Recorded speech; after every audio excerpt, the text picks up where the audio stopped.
somebody.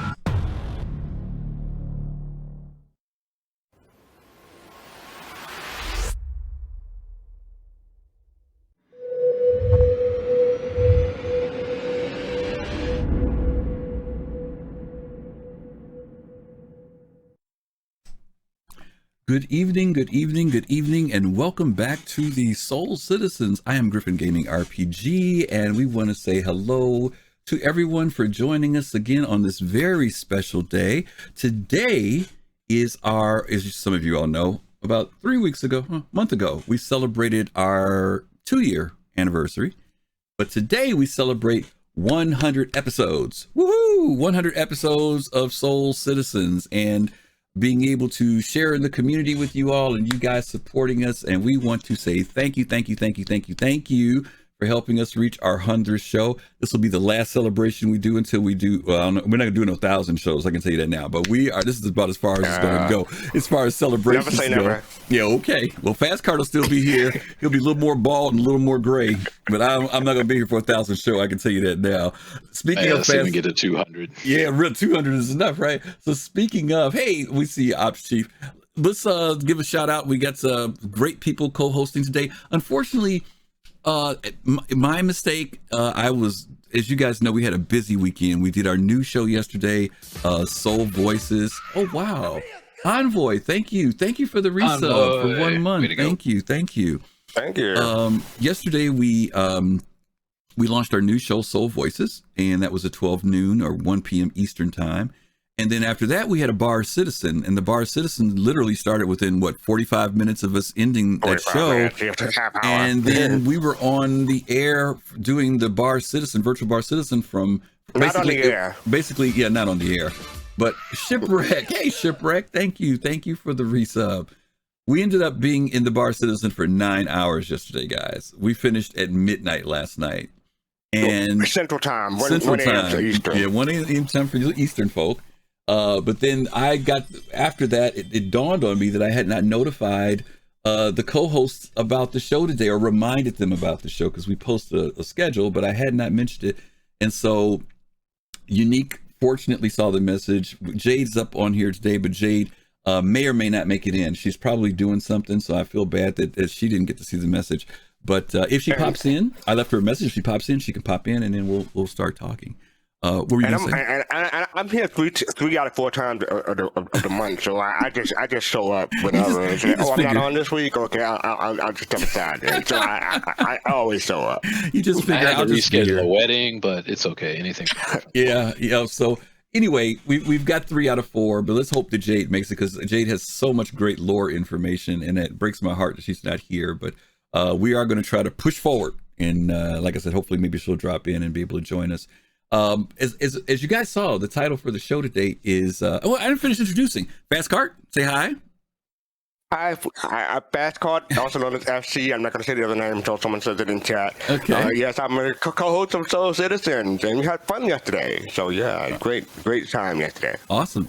And back once again, the man who I don't even know what to say about this guy because I always say great things about him because he is our.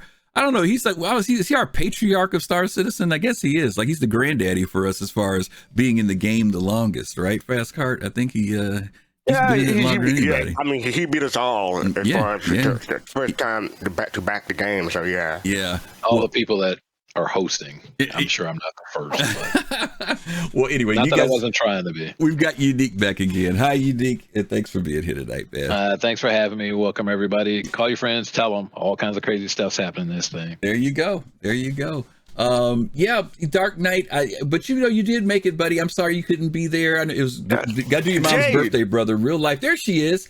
Jade, hey, Jade, come on in. Jade, did you see my message? Please tell me you saw it. She's here because we're just getting started. Is she? She probably got the Twitch alert and said, "Oh, Soul Citizen." Yeah, I don't know, Jade. If you're there, check the DMs. I sent you a message. I hope she saw it. She probably didn't see it. I don't know. Okay, hopefully she saw it. She might be getting herself together. So we'll give her some time to hang out with Younique. Yeah. That hair. Yeah, you just saw it. Are you able to jump on? If you're tied up, I get it. But if you can, okay, cool, awesome. On her way. Awesome sauce. Okay. Nice. Awesome. Pro pro. Awesome. Yes, she is. Thank you. So as you guys see, the title for this week's show is Prepare for Pyro. And as you all know, CIG has been dropping these little breadcrumbs. They've been dropping these sneak peeks. Fast Cart's been talking about these on our Thursday show. We've been seeing all this graffiti and garbage. We haven't seen any planets and moons, but they have been kind of implying that they are working on Pyro. In fact, they've been telling us this for quite a while. And so we know there are some things that they've shown us. And today we're going to go over maybe a little bit of a history of Pyro. For those of you who don't know much about Pyro, you may have heard a lot about Pyro. You keep hearing about Pyro, but we want to kind of go into it with a little more depth and talk about it. So we've got some videos we want to share with you guys. We're going to have some conversations about it. And then we're going to do a giveaway today. This is for our 100th episode. We are going to be giving away a Hull C. And so I don't know what the insurance is on it. I know it's not LTI, but it's a free Hull really? C. It's a free, what do you mean, oh, really? What's that supposed to mean? It's a free Hull C. It's a free Hull C. You can earn the money and pay for your insurance. Look at it that way, okay? But we're going to, a lot of people are excited about the Hull A. Many of you guys have seen they're already putting videos out for folks that happen to be in the PTU. I haven't flown it yet, but I have seen some videos that look very, very cool. Hey, Certified Gumbo, welcome, welcome, welcome. I got to tell y'all about Certified Gumbo on another time because they're doing some good stuff. I've been enjoying them. But thanks for coming, Certified Gumbo. So what we want to do is kind of talk a little bit about this thing about Pyro, and we're going to jump into it. So I'm going to show a little intro video, then we're going to come back. Hopefully Jade will be here by then, and then I can start propping some questions to the folks. So I'm going to let you guys check it out. We'll be right back.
Here we go. Still made it. There we go. There we go. There we go. I'm sorry, guys. That was me zoning out. Hi, Jade. I'm sorry. Hello. There she is. Sorry about that. That's okay. No, that was me. Awesome. Thank you. We're so happy that you made it. We are going to, that was just a little clip that CIG did show us of in-engine real stuff. No more concept pictures, folks. That was Pyro. Thank you guys so much for the 100 episode. Congratulations. We appreciate that. This is episode 100. Let me put it out. Get 100 viewers. 100. Yeah, there we go. 100 viewers. That would be great, right? Let me put it out since Jade just got here. She's probably catching her breath, but I'm going to put it out to her. Jade, what are you looking forward to with this whole, we've been talking about Pyro forever. What is it you're looking forward to with Pyro? And I'll give you the serious answer, and then I'll give you the joke one. Okay. So what I'm most looking forward to is we have never had in Star Citizen a place that was really truly lawless. I mean, Nick's, you know, with Levski, the area around Delamar when it was in the game, that wasn't lawless. That's controlled by the People's Alliance. But in Pyro, you're going to have competing gangs. Xenothreat runs the main, like, I guess you could call it a landing zone, the station, Ruin Station. But there's also the fire rats, which are kind of like a cult that worships fire. And you have the overlords, which are like a sort of murky pseudo PMC that you don't know really whose side they're on. So it's going to be a lot more kind of expansive and like the Belters in a way, because you have all these factions that are, playing off each other, and your reputation isn't going to be with the UEE. That's not what's going to get you anywhere in Pyro. It's going to be, which one of these organizations do you want to side with? You don't like aliens? Okay, Xenothreat. You like a pseudo PMC, murky, middle of the road sort of thing? Then the Overlords. So you want to be part of a cult? Then the Fire Rats, Yep, absolutely. That's some good stuff. Let me stop for a second and give a shout out to Trip Rodriguez. Younique, evidently you wished it up because he dropped 72 people in here for us right now. So that puts us at our 100. So nice. Thank you. Look at that. Trip, as always, thank you for sending over your crew. Down. We appreciate you. Thank you all for joining us. We just starting out the show with a show titled Prepare for Pyro. This is also our 100th episode, and we're also doing a giveaway for a Hull C. So hopefully if you like what you see, stick around and you can check it out and hear what we have to say about Pyro. Let me jump to Fast Card. FC, what about, Jade, you said there was something else you want to share you said the serious side, then there was something else you want to share. Yeah, so that was the serious side. The joke side is I'll be, I'm most looking forward to Pyro and having it in the game so that we can start seeing pictures of Nyx. Everything's been Pyro. You want to start moving to Nyx, right? The wormhole will be right there. Right, yeah, because we get Pyro, it's the road to Pyro. I can't wait for the road to Nyx. That's right. That's right. Very cool. Okay. FC, what about you? Anything you looking forward to with Pyro? I know you're a lover, not a fighter. So are you looking forward to Pyro at all? What's your thoughts on it? I'm here mostly because it's the 100th episode. I'm here to celebrate. No, I want to give. I'm hoping that people have more options. Having more options in the game and more gameplay is always a good thing. It may not be the type of gameplay I'm interested in. I'm from EVE Online. We call ourselves Care Bear. I'm a proud Care Bear, so I'll probably stay away from Pyro. I may explore something if we have a group of people, like 20 people or 10 people or something like that, to make sure that we all safe. But other than that, it's like I'll sightsee Pyro, but I don't have a real interest in Pyro, but I'm interested in seeing other planets than what the stanchion system currently have. Got you. Caddy, I saw your message. Wow, I didn't even realize that wasn't set like it usually is. I took it off last week because I did a test, but you can let him know that it's there and tell him thank you. Tell TV Liquid thank you. We appreciate that. We weren't in the Star Citizen category on Twitch, so somebody wanted to rate us and they couldn't. Okay, got you, Fast Card. Younique, what about you? I know you've been hearing about these systems from back in the, back when, right? And this is going to be the first one that we're getting out of Stanton. Any thoughts on it? Back since it was words on a website. So yeah, I'm at this point looking forward to going into Pyro and searching for Jax McCleary and make sure that he didn't turn out to be like some sort of Vandul hamburger. I don't know if he made it. I just don't know if he made it. All right, maybe a Vandal hot dog. Probably. We're gonna check out some stuff with Jax a little bit later. Has anybody heard from him? Yeah, we haven't heard anything yet, so I guess we'll have to see. I'm looking forward to it because of the dynamics that it's going to create in the game. Yesterday we had some really cool stuff. Jade, you were there yesterday with when Jarrett was talking about why they started in Stanton, right? Yes. Yeah. And he shared some really cool stuff about the fact that they picked Stanton because it was basically, for lack of a better term, neutral from an aspect of gameplay, that you could, have your little bit of criminal bad guy and also have lawful good guy existing within the same system. Where if we had started in Terra, where everything was kind of starting from the center, where everything's lawful and good, eventually things might get boring until they built out. So they started with Stanton. So Stanton is way more diverse than Terra. Yeah. So Pyro is going to introduce a whole nother level. And a lot of times I think people have a lot of conceptions about lawless, you know what I mean? And I think that's kind of gets blurred because people assume that only the bad people will be there. Is that, do you guys get that impression? That's going to be where the bad people are? Really? You do? Either the bad people will be there, or people who are looking for bad people will be there. So I beg to differ. I think that people who don't want to be a part of the UE machine will also be there, and they aren't necessarily always going to be bad. Those are the good. No, UE is bad. So like if you're really, it's not this isn't about good and evil, right? This is about just different shades of gray. Because I mean, there are certain practices within the UE like dual, humanity, citizens and civilians, having different rights. That's not good. There, whole corporations being able to buy and plunder planets. That's not good. Like the sort of tolerance they have for the slave trade and with the Banu. We didn't go to war with the Banu over slavery. Right. So like how if we're going to talk about a moral compass of good and evil, I don't think anything in the game is truly good. But Xenothreat is evil. I'll say that. Yeah, and laws can be evil from depending on where you're at too, right? You could be in places that are oppressive. So that's what I'm saying. When people hear lawless, they automatically assume bad people. But the old West was lawless at one point, and people lived in the old West. You know what I'm saying? So I mean, and you don't have a category called lawful evil for nothing, right? You can be lawful and be bad. Yeah, absolutely. Okay. Boss hog. Boss hog. Yeah. Okay. People will get that. Well, I know. Yeah, that goes back. But, that does go back a bit. So I tell you what, let's go back. As I mentioned earlier, many of you are familiar with Pyro, and you know a little bit about the lore, or you know a lot about the lore. But there are some people who may not know anything about the system.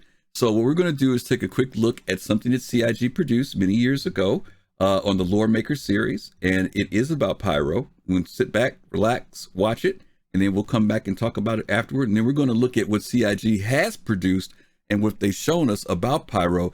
And I think if you haven't seen it, you'll definitely get excited about it. So let's check it out.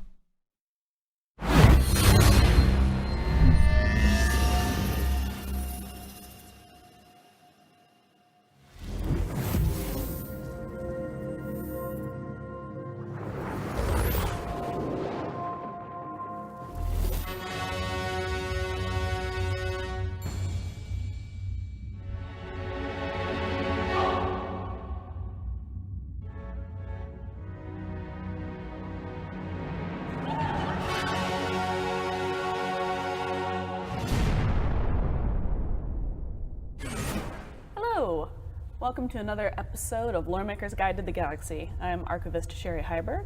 If you've never seen Lore Maker's Guide before, this is a program in which the members of the lore team at CIG take you on a guide through the mythology, the history, and the science behind all of the systems that we make for the game.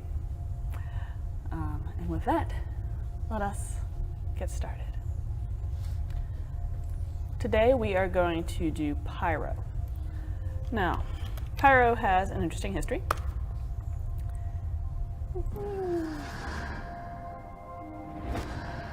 There we go.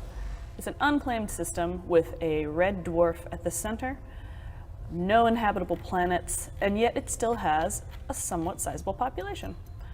It is home to smugglers, criminals, pirates, and the brigands of the galaxy. The system, even though it's not very friendly, it's fun for pirates to be in. They like it. They have a good time. They control what's going on. It's pretty nice.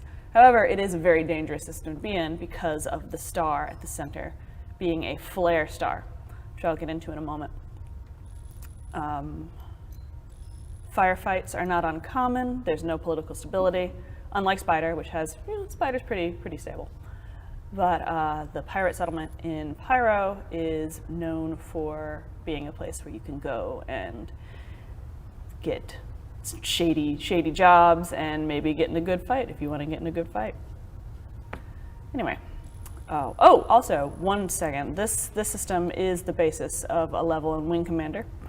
However, the game designers took a little bit of liberty with the design of the system because there is no such thing as a prolonged Nova phase. That is made up. The Nova is an instantaneous event, but I think they thought it would sound a little bit more jazzy for the video game. So, let's get started. This here is Pyro. It is the star at the center of the Pyro system. Like I said, it's a red dwarf, which is an in-class main sequence red star. What a flare star is it's a star that exhibits unusually violent solar flare activity. Most of the ones that we know of are red dwarf stars. There can be others, but the vast majority that we know of are red dwarfs. And what happens is that the luminosity and the brightness of the star, which are more or less the same thing, engage in such sudden flares of brightness that they can get 10,000 times more powerful than any solar flare that our sun has ever produced. So there are definitely like wicked flames that happen sometimes.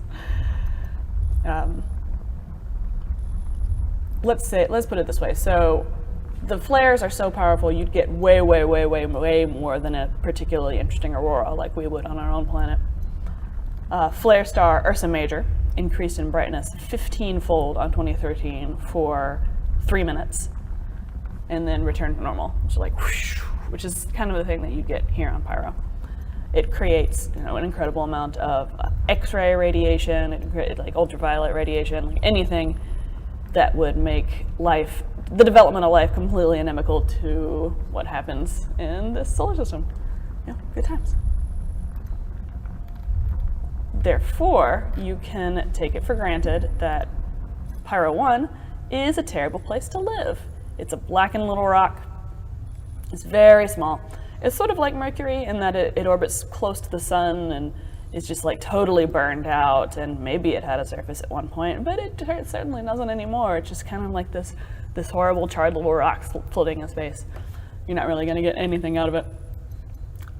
Same with the Akiro cluster, or the Akiro cluster, depending on who you're asking. It's just a little cluster of asteroids that chills out here, kind of near the Lagrangian planet Pyro 1. There's nothing much to be found there. People say that the strip mining has taken everything from the planet. I mean, not the planet, the asteroids. You guys know what I mean. So it's not really worth your time, I would say. Let's go over here to Pyro 2, which is a coreless planet. Now, coreless planets are interesting. It's not that they are hollow, which is a common misconception. It's that they don't have a differentiated metal core. So like our planet has a core. It's got like a core and then a mantle and then with crust. It's like different layers. So like if you slice the planet open, it would look like a really cool layer cake. But if you slice Pyro 2 open, it would just be an undifferentiated mass, sort of like a cake with no layers.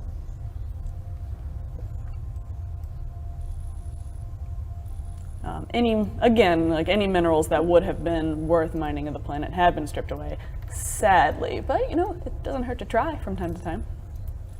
Here is Pyro 3. It is a lava planet. It has unusually strong tectonic activity. It has seas of lava crisscrossing the system, crisscrossing the entire planet.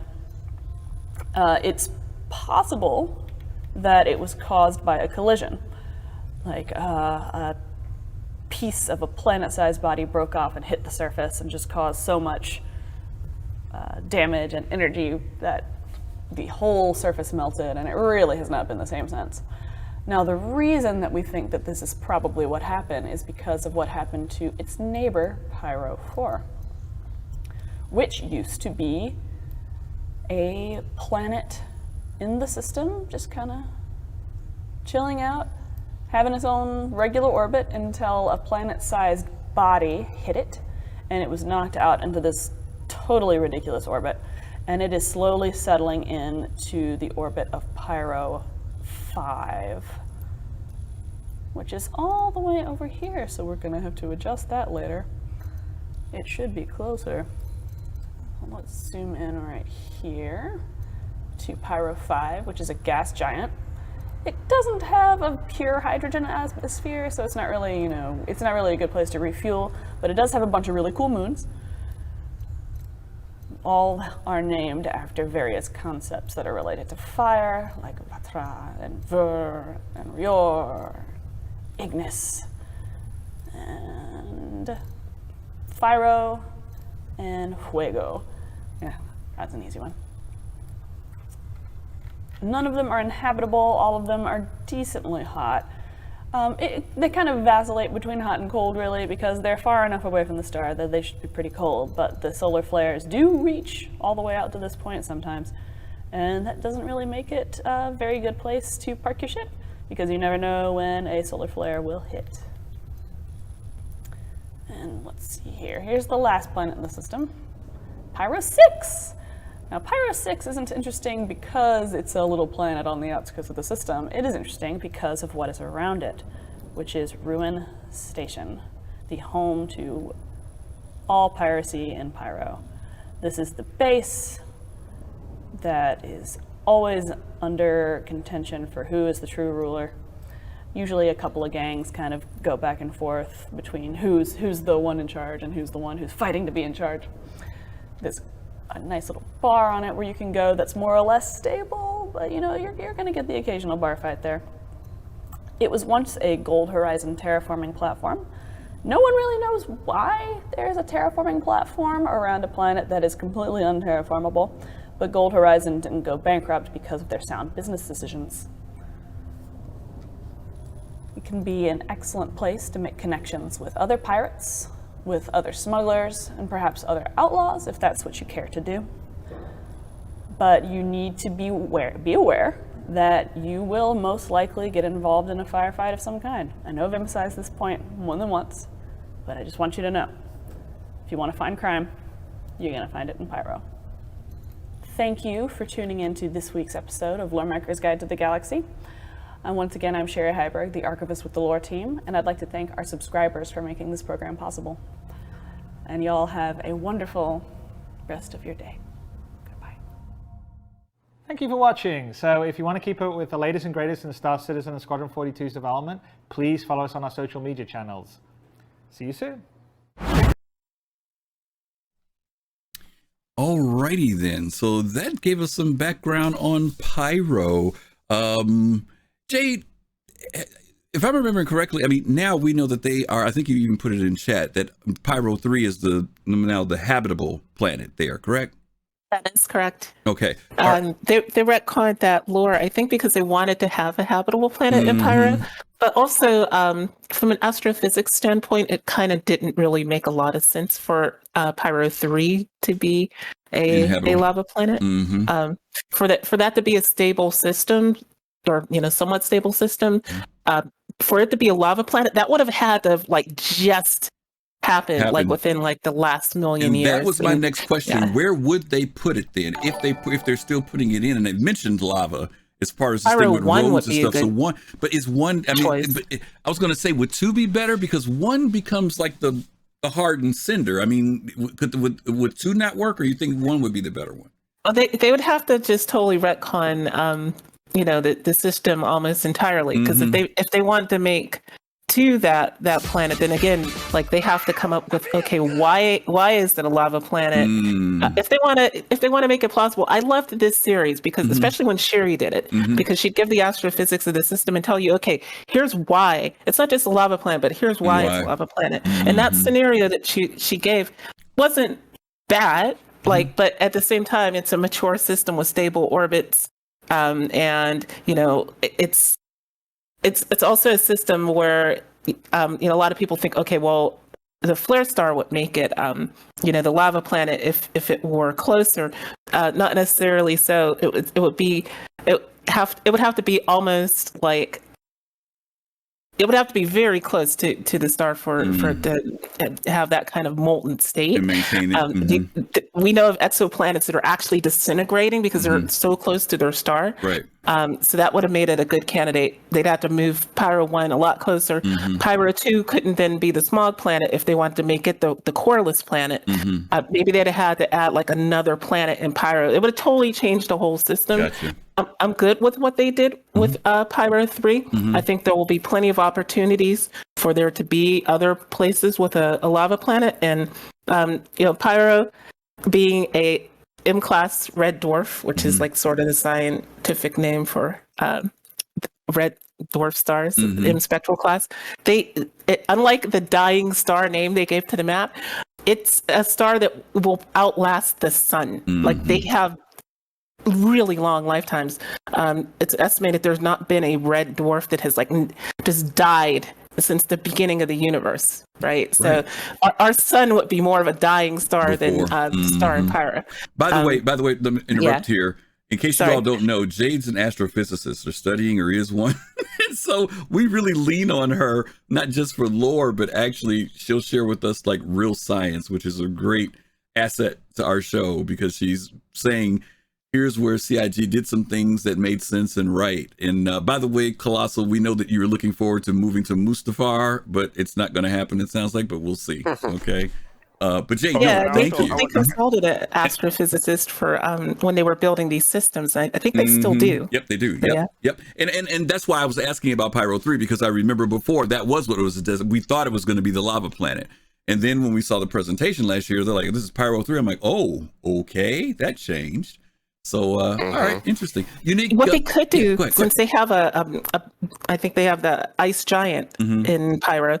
If they want to have something that's like totally lava to keep some of that lore, they could basically have a moon that is being tidally strained, kind of like our solar system has Io, right? So Io, it could be like Io, where it's just so tidally heated that the surface is, the floor is lava. Yeah. Interesting. Okay. And I also want to say thank you to Red Wolf 1 for giving us five subs. So thank you for that. Yes, thank you, Red Wolf. Thank you, and thank you, Red Wolf. We saw you said happy anniversary or happy 100th episode. Thank you for that. Thank all of you guys for the 100th episode. Congratulations, we appreciate that. Dream Ray, thank you for the follow as well, and Raven Queen, thank you for the 400 bits. That probably popped in when the video was running. We didn't see it, but thank you. And is it Hanshu 88? And Solo Player 7, thank you guys for the follow. And Fruit Loop, also thank you for the follow. I just want to say a couple of things. Tyler, thank you for the follow. I just want to say I love the Lawmaker's Guide to the Galaxy series. I was disappointed when it went away. I understand why it went away, because it takes a lot to produce. And thank you for the subscription, Tyler. Thank you. Athy. And so I remember when the Arc Star map was first. Thank you for the donation. Thank you for our 100th episode. Thank you so much. Thank you. I remember when the Star map first launched, it was it won several awards, not just one. Quite a few awards. I think it was one. I want to say 2017. Yeah. It was awesome. You had to have a hardware installation on your web browser in order for it to run well. It would not run on mobile devices well at all, especially during that time. Now it does, because especially if you have a newer device like a flagship phone or a tablet, but it did not run well on tablets back then. So it's a nice piece of app. Yeah. Also, I think it was mentioned here or hinted here, but I just want to expand, like the Dying Star Arena Commander map and in Arena Commander, that is supposed to be in Pyro. I don't think that no, that's what Jade was talking about. I don't think people, I don't think people realize that. So that's another thing. Yeah, Jade, can you talk about that, because people do always talk about Dying Star? Yes, so Dying Star is supposed to be in Pyro, and CIG has stated that Arena Commander is like a video game in the Star Citizen universe, right? So when you're playing Arena Commander, you're actually playing within one of those sim pods that you see when you go to the Microtech store at New Babbage. So it's exaggerated. So what you see as far as the way the Dying Star map looks, that's not, don't expect that when we get Pyro in the game, because it's probably going to look a bit more subdued than that. But yeah. Yep. Yeah, because the pod in games has to be like gamified compared to real life. So right, exactly. In the game. Yeah. You remember when we had to crawl into the pods when they first? Yeah, I do. Oh yeah, back in the day. Yeah. Wow, I didn't know that was a thing. Commander. Oh, well, you don't know everything Star Girl. No, I know. Close. You know. Jade says she missed those early days of all the painful things that we went through. She's always fascinated by them. But yeah, there was in your hangar, you used to have in your hangar a pod that you climbed into, and you would do that. Yeah, it was. It was the gaming pod, and you played Arena Commander. It was Electronic Access, EA. Yeah, absolutely. That was cool. It was. Well, and I do like the fact that, as you mentioned, and this is one of the things we learned too. By the way, we were at the Bar Citizen. Those of you who made it to the Bar Citizen yesterday, hope you guys really enjoyed yourselves. As always, the folks from CIG just always remind us of some very cool things. And one of the things that they talk about is the fluidity of development. And as you mentioned, Jade, this was several years ago when this Lore Makers came out, but several years later, some things have changed, right? From that star map. And so there is this issue that things can change as development changes. It's like when we have a concept drawing of a ship, we finally get the ship. It may not always look exactly like what we thought it was in concept. And so to me, I love the fact that we're kind of going through this process with them and seeing how the development changes as both gameplay, game mechanics, technology, and even as the writers are writing stuff about this, how things are adapting to whatever's needed for good gameplay, and also, some science in there, which is good. Let's go ahead and go down and talk about what we saw at Pyro 3. As Jade mentioned, and I mentioned earlier, Pyro 3 originally was supposed to be this lava planet. At CitizenCon last year, CIG gave us a walkthrough demonstration. We're not going to watch that entire thing, but we are going to watch segments of it and comment about the visuals of what we're seeing, and even what could be possibilities for gameplay. So I'm going to show this, and I'm going to let Younique and Fastcart and Jade give their thoughts about it. You guys, of course, can say things in chat, and then we're going to come back and talk about it. So let me make sure that I go to the right place, which is here. Got to change our screen up so we can see what's going on. We'll listen the first time, then I'll replay it, and then we'll talk about it, okay? Yeah, Pyro 3 is just a terrestrial planet. It has a very thin, breathable atmosphere, but it's still pretty inhospitable, very cold. As you can see, some of those lightning strikes in the clouds, but yeah, very, very pretty looking. So this is the first time we're actually seeing clouds above a terrestrial planet. We went through quite a few iterations of forms. What we ultimately ended upon was something that felt quite dramatic, still believable in terms of how the wind would have shaped them.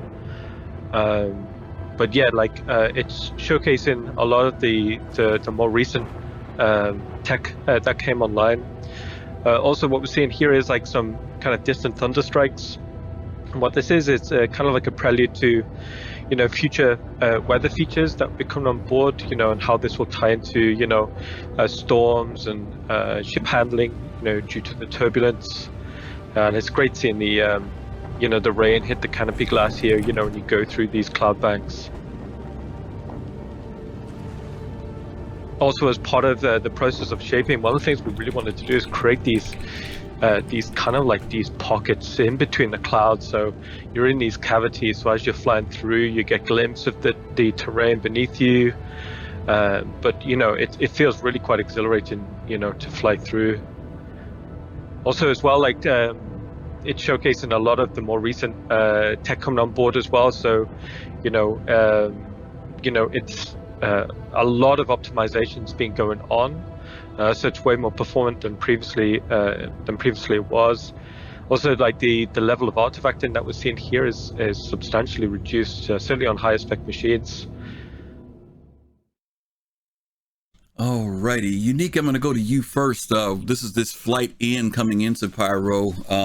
They show us some things that we haven't seen before. I mean, clouds we've seen, but I don't think we've seen them this extensive.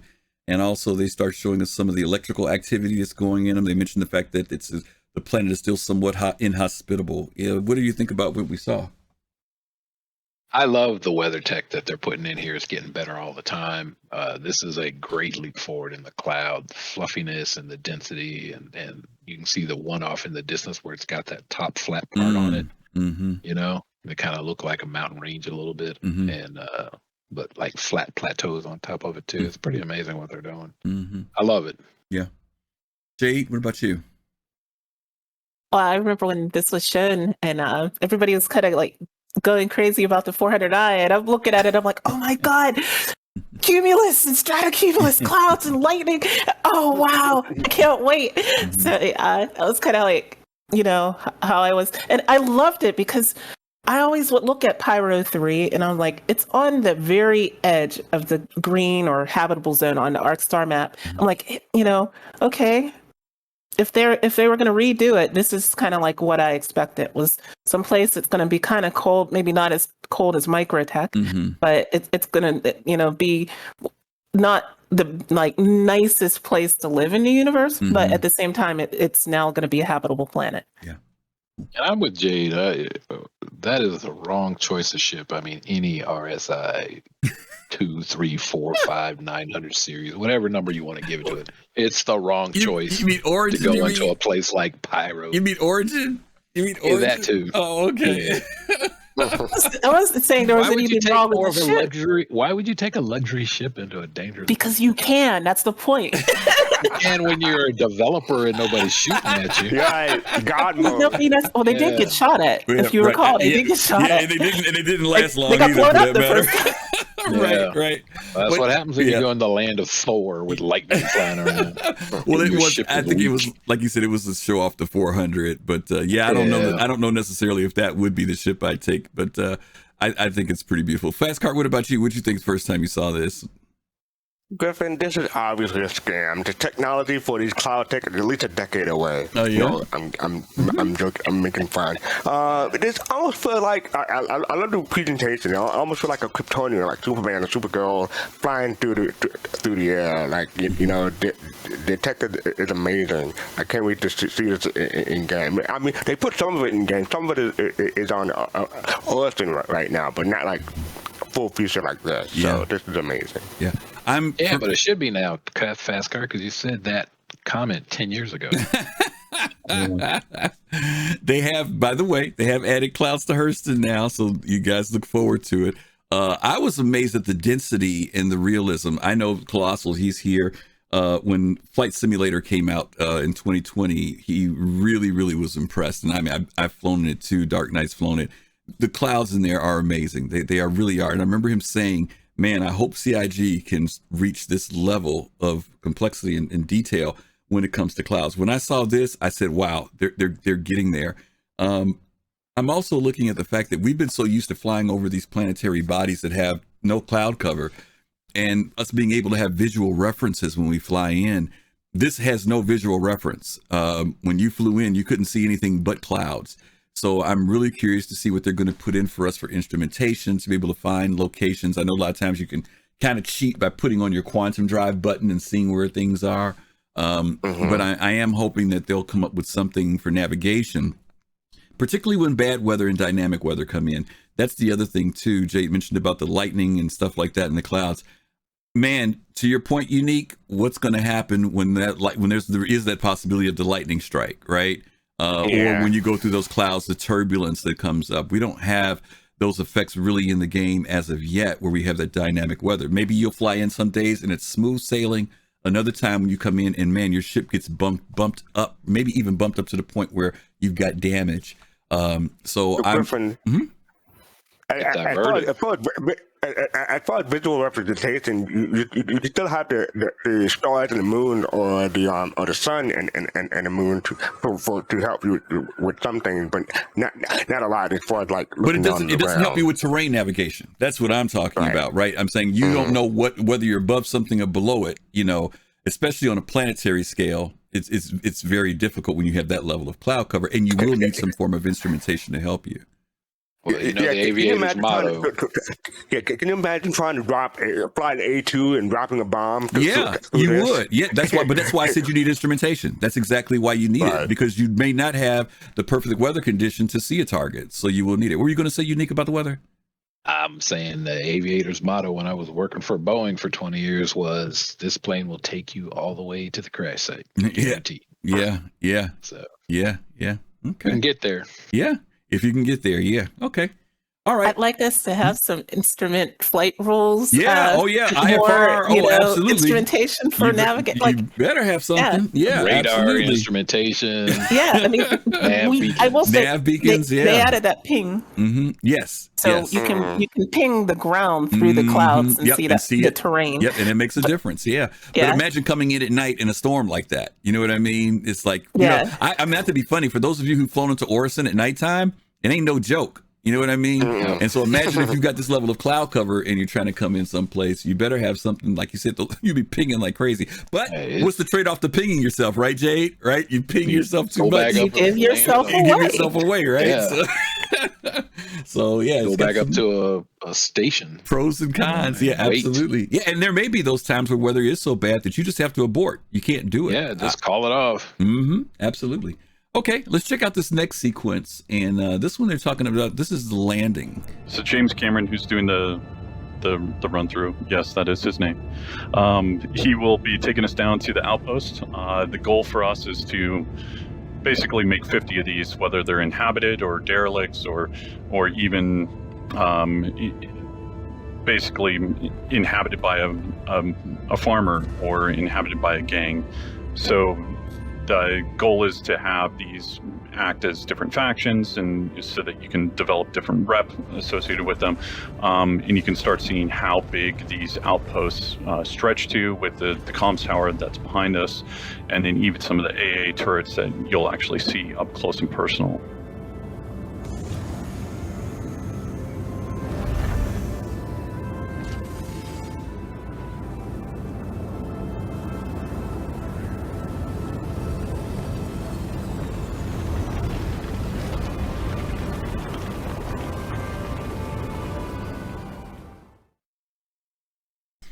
Okay, we move from the clouds into this scene here. I'll start with you, Fast Cart, this time.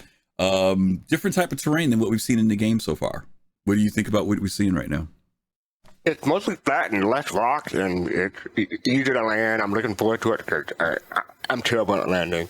But this look like flat base and good landing zones all the way, so it should be easier to land. Other than that, we didn't get a chance to see the homestead that's coming up, but I'm looking forward to seeing more of that. Jade, you talked about reputation. Did you hear that? You said he wants to put at least 50 of those zones in Pyro? Yeah. Any thoughts? I mean, 50 of which zones exactly? He said they want to put 50 of these type of these type of zones, landing zones. Yeah, landing like outposts. Yeah, absolutely. I'd love that, and because there are various warring gangs, factions. Maybe part of the planet is one group and then another part's another, and building reputation with them. I do want to push back on one thing Fastcart said is it looks like it's flat from the air, but when you get down to the surface, you find there are a bunch of rocks, but they're covered with moss. That yellow stuff is moss and grasses. Okay. And if you go back to the CitizenCon 2019 video that they did on Planetary Tech, I can't remember her name, but she walked through like their whole process of how they came up with the grasses. Yeah, so it's a good rewatch if anybody's really interested in Pyro 3. Yeah. Younique, he mentioned not only about 50 of these locations, but he says sometimes it might be farmers, sometimes it might be a gang. I don't know. Do you think, how will we find this kind of stuff? I mean, is there a way to fly in and not worry about getting shot out of the sky, or is it going to be a matter of taking a chance? What do you think? Oh, there's no chance. There's nothing but taking a chance all through Pyro, I believe. So there's two sides to every coin, right? It just doesn't matter. If you get reputation with somebody, then you're losing reputation with somebody else. And with like 50, possibly 50 different factions of reputation, you're never going to get along with everybody. So you're going to have to put in some effort to get some intel, maybe paying some spies or something to give you some info before you really decide to go from this spot A over to spot C, and figure out what they're doing. Or you might have to go outside of Pyro or out to the outskirts and do some missions to get certain levels of reputation before you go. Even get in there. Yeah. If you blindly go, I'm pretty sure you're just going to get shot. Okay, fair enough. I don't have Jade's optimism of goodness. I'm very optimistic about Pyro. I think if you go there with something to offer, specific faction, you're not going to get shot by them, and that's part of the game. Okay, Jade. So being a target is something to offer. But... yeah, being a target for another faction, like if they develop the things that they're talking about, where you'll be able to side with a faction, like they were talking about with Xenothreat, and you build reputation, and eventually they will defend you. So Jade, it'll be fun. I do have to push back a little bit, because there's Q&A a few weeks ago talking about gang colors. So if you fly down with the wrong gang colors, you might get shot out there, and so yeah. Hey, I've been to LA, so I'm used to it. So. It's a good thing I have an LGBTQ paint scheme. Yeah. Where'd you get that? What? He's Jade, pulling your leg, girl. Oh, you know how I am. This is why I can't do the other show, the new show, because I believe everything people say. Chris Roberts, CR hands me. He's got his personalized cup painted ship is what he's trying to tell us about. Okay. Right? Yeah, that's what you get for being an early backer, right? Exactly. Wow, you guys got everything. He's talking crazy. We drive our buggies in our hangars, and we have Yeah. We know. You ain't seen nothing. Okay, so let's go ahead and go to this next part, because we are taking this in sections, and this is where we do a little bit of the walkthrough. The fast cart was just talking about going into the homestead area. And, what we're seeing here is first boots on the ground, on Pyro. I think it looks great, especially in contrast to what we're seeing here is like actual AI on the terrain, walking about, going about their business. And is that an AA turret there? It is. And radio comms towers and all these other elements that we want to make sure that are interactive for the player and allows them to go and explore or use to their advantage. We want them to be able to interact with these different items. Here you can see various outpost modules, to the right there we've got the garage unit. You can see the infrastructure on the roof. But this large, beautiful, archway here kind of signifies, the main entrance, the primary entrance to the main social module. Okay. Boots on the ground here, walking through. Give me some thoughts, Jade, I'll start with you this time, on what you're seeing comparing development. It looks like that what CIG is going to do is, when we first came into the Stanton, whenever we got a planet or a moon, it was kind of like, okay, first you got the moon or the planet, then you got maybe a landing zone, then they started adding little things here and there. Here it looks like they're trying to give us something that's maybe complete, right? You come into an area that is, we're going to have landing zones. It's not a matter of we have to wait 2 years for everything to get filled in. And I think that's one of the reasons why it's taking us a little while to get the system. What do you think about what you're seeing here? Differences in the tech, graphics, all that good stuff. Well, right away, I'm struck by the architecture. It's distinctly different than what we see as far as outposts in Stanton. And I've heard people say, oh, we want outposts like these in Stanton. I personally don't. I want each system to feel unique. I like how built up these areas are compared to, you go to an outpost in Stanton and it's fairly singular, right? But this looks like this is lived in. You have NPCs walking around outside doing things, and that big missile launcher there also tells me something. And I think that really also goes into what we will have with player outposts, how you defend them. So having anti-air, missiles at outposts as opposed to just having guns, that's totally new. And I'm looking at the fabric tech we were shown years ago that's now in the game, but this is a very extensive use of it, more than we've ever seen. And we don't have that at Outposts currently, but we do have it in other forms in the game, like at Orison. Sure. That's about it. True. Very true. Before I get any further, if you guys have any questions that you want to ask about Pyro, there's a little ellipse down at the bottom near the chat box. If you click on that, you can put your questions in there, and we're going to have a little Q&A later if you have any questions at all.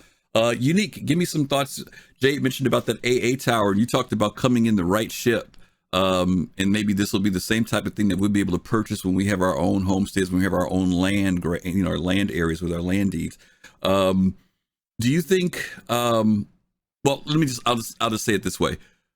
You mentioned about the fact of when you come to these places that you're going to be taking this risk that, you could come someplace and maybe don't even make it to the ground, right? You might get shot out of the sky, right?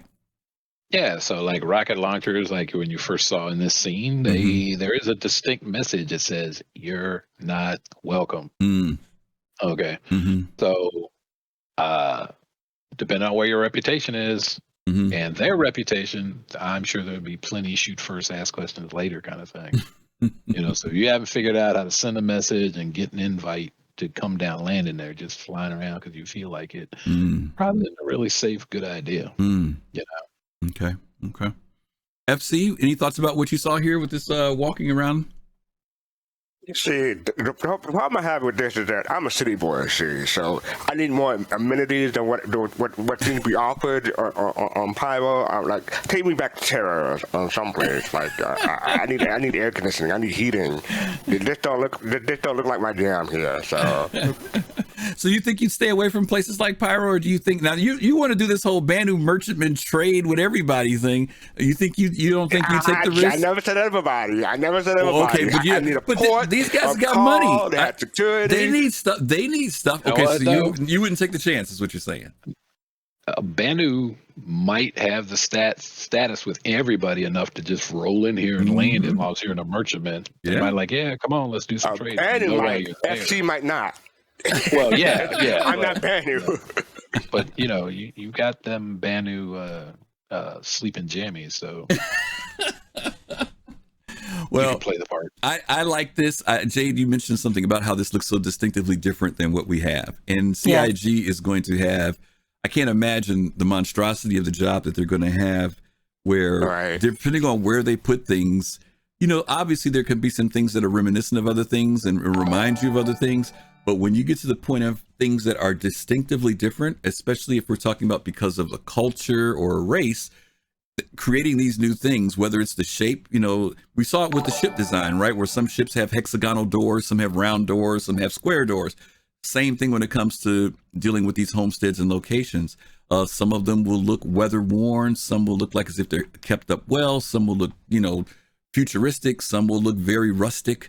I love the fact that this looks so different than so many of the places that we've seen so far.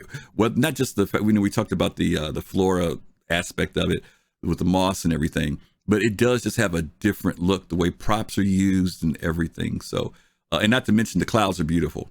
They just set a great background behind it as far as I'm concerned. So I was so busy looking at the ground, I forgot to look up into the sky. And this is one of the games where you have to look up down and up. So yeah. I was just going to add that ship looks like it does not belong there. Oh, it doesn't look like it to you? Really?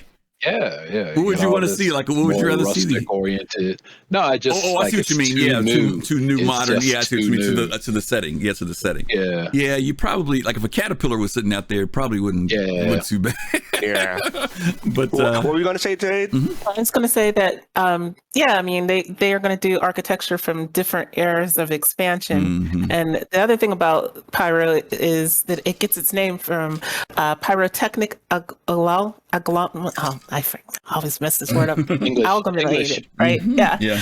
And so that company had discovered Pyro, or became the company in Pyro. And I assume some of these outposts were like abandoned, places that they built that were just like taken over. At least that's what Ruin Station is. So I'm just going to go with that unless told otherwise. So we're going to have different distinctive eras of architecture, and so, not all ships are necessarily fit in with the architecture where they land, but that's okay because not all ships are for all people. Yeah. So, And you're going to get different types of folks coming to for different reasons. In fact, the next sequence we watch is going to lead into that a little bit. I think the other thing too to kind of remember is, if you guys haven't watched those lore makers, please watch them, because even if some of the The graphics, in fact, that star map you saw there is still an earlier version than the one we have now. The one we have now is even more detailed. But the reason why I'm telling you to watch this is because they will share information about these locations. She talked about the danger of being in Pyro, but she also talked about places that were supposedly stripped of resources. But then she would say, well, it mostly, she'll say things like that to let you know that, no, there is still reasons to go here, that this system was not completely stripped, but you might find some stuff. So go back and listen to the little hint words that she says for each of the planets, the asteroid belts, all that stuff. And I think you may find some lucrative reasons to visit Pyro, right? Because there's obviously some reasons why the lawless people are there, and they're existing there. There is some danger there. I think I saw Lefty mention earlier, and Jade, you can talk about this better than I can, talking about the solar flares and radiation that exists in the system as well. There are some natural dangers, let alone the dangers that happen from the NPCs and the players that exist in the area. Jade, you want to talk about that a little bit before I go to this next segment? So like in real life, we've just recently had a solar flare event that messed with some of SpaceX's Starlink satellites, right? So solar flares, the space weather itself is fascinating. I would recommend a site called spaceweather.com to any of you that really want to get into this. It's not too sciencey, but it'll teach you a lot of things. And yeah, it's going to be a hazard to be in a system where you have a star that's throwing off solar flares that, dwarf anything our sun puts out, right? So that gives you a hazard in space itself. And I know a lot of times people say, well, why would you want to go down to a planet? I back the space game. Well, one of the good things about planets is that they provide a natural somewhat protection against solar flares. That's what thick atmospheres do, right?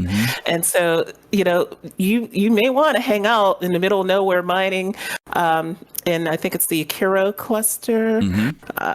But yeah, you're not, going to want to be out there when a flare happens. You're going to want to find shelter. So find your nearest planet and quantum to it, and then go down and save your ship. Also, here's a news flash. Planets are in space. I don't know if many of you realize this, but planets are a part of space. So it is a space game, and you can't have a space game without planets. Yes, and just in regards to the shielded electronics thing, sure. We could have shielded electronics, Mr. J. Alfred Perfok, but I would expect that they would take up more space because, what's the best shielding material we know of, at least today? It's lead, right? Yeah, so that you're going to add more mass to your ship. There's going to be a trade-off, right? Even in real life, there would be a trade-off. And I'm sure in this game, it's all about risk versus reward and trade-offs. So, yeah. And not just that, like a lot of places, you have cybernetics, like arms and legs. So they may act up during solar flares. That'd they be may not be interesting. able to run as fast to get under cover. So that's interesting. Yeah, we've talked about whether or not cybernetics will be affected by EMP, weather, whatever the case may be. Well, we'll have to find out. Let's look at this last section here, and this is on the bazaar. We get what is that ship that builds stations? Pioneer? Pioneer. Yeah, that's one of the ones I got. I'm wondering if we have a choice for architecture types. That would be interesting. We've been really curious to see if they're going to do like a blueprints kind of thing, and you can buy blueprints and build based upon where you're at. That would be very cool if they do that. Absolutely. I hope so. Yeah. I hope they do that. Okay. Here's the bazaar, the trading post area, I should say. At least it's supposed to be. There we go. I think the air look great. Fits in with the art style beautifully. The team did a great job on this. And then we've seen the concept art previously in the day, and then here you can see it translated in game. I think it absolutely looks fantastic. The radial forms, is quite special to this art style. And you can see how that complements these archways that lead into other areas of the outpost. So with the AI, we want to make sure that it's living, it's breathing. If you look back a little bit, there was a chef actually cooking. There's security guards here to make sure that they're actually protecting their investments, protecting their home. from strangers, and then but you have good rep with them, and so they allow you to kind of enter into certain areas that the other players wouldn't be able to enter into. We also got a quick shot at the loadout that James is playing. So it's a female loadout, but it's also showing the backpack, which is new. Also, some of the new hair as well, which is rendering much nicer. All right, Jade, I hope you heard that. The new hair. The new hair. I hope you heard that. Okay. Like I said, I'm all about the new hair as long as we can get, Tesha Pacheco's hair, Those as braids, well yeah. as, get high top fades, get dreads, get, cornrows, all kinds of other kinds of hair. Yep. And I love that with the new hair when they bring it in. If just a little bit, if they bring it in, and just build it out, like, with the game itself. Well, that's what I'm hoping, because they mentioned it here, so that means it's coming, which is good. And we're not just getting new hair; we're getting moist eyes too. So don't forget about. Oh, we that. already got the moist eyes. Younique. Speaking of Younique, what do you think about these designs in comparison to like the modules that we've been getting so far? This is the first time we're getting to see some really nice aspects of, the finished aspects of the interiors. What are your feelings about this as far as, Coffee Gaming, thank you for the resub. Thank you. Double D Turtle, Big Buck Hunter, and Harmonica 44. Thank you all for the follows. Go ahead, Younique, I'm sorry. Oh, yeah, no, I love the fact, like the wall texture here, more, I don't know what you call it, stucco or something like that, more from the ground of the planet and built out and made, local materials kind of thing. Not as manufactured. They're able to, not, squared, manufactured, just metal, painted, spray painted kind of things. So I'm liking that quite a bit, actually. And I hope to see much more diversity in that way. Yeah. And move across other planets. Yeah. It makes it Younique was holding something on the screen. What? I'm sorry, I thought you were down. You were holding something on the screen. I couldn't see it. What was it you were holding up? You didn't see organic raisins.